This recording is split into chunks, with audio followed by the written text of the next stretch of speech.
So we're going to go back in history just a little bit and talk about some of the things that changed in history that also changed the Tennessee Theater. So in the 1950s, a couple of things happened. That is when people actually got television in their home. So before that, most people didn't have a TV in their home.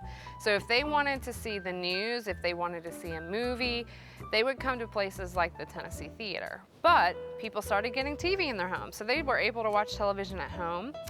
People also started getting personal vehicles or cars. So in the time when the theater was built, a lot of people didn't even have a car. So they had to ride buses and trolleys and other forms of what we call public transportation in order to come to the theater, or even just to move around the city of Knoxville. But in the 50s, that's when a lot of people started getting cars.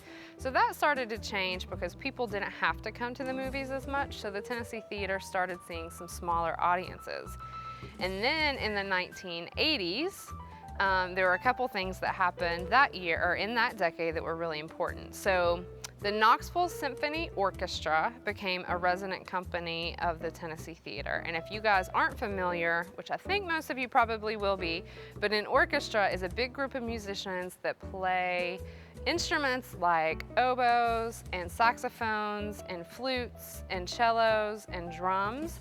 But they started playing their concerts here. The Knoxville Opera, which is like a musical, but it is all sung, they started performing here as well. So they became resident companies.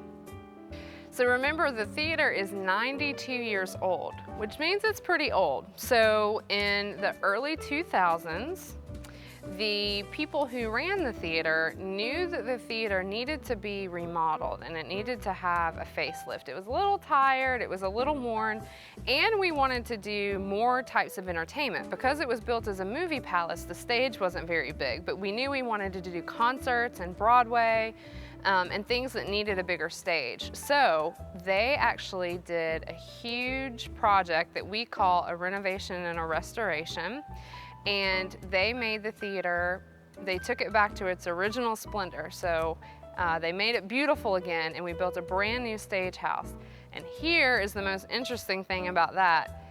It cost almost $30 million to restore the Tennessee. So it was very expensive, but that is why we have this beautiful building that is such a wonderful treasure in our community, and it's because of that restoration that we did.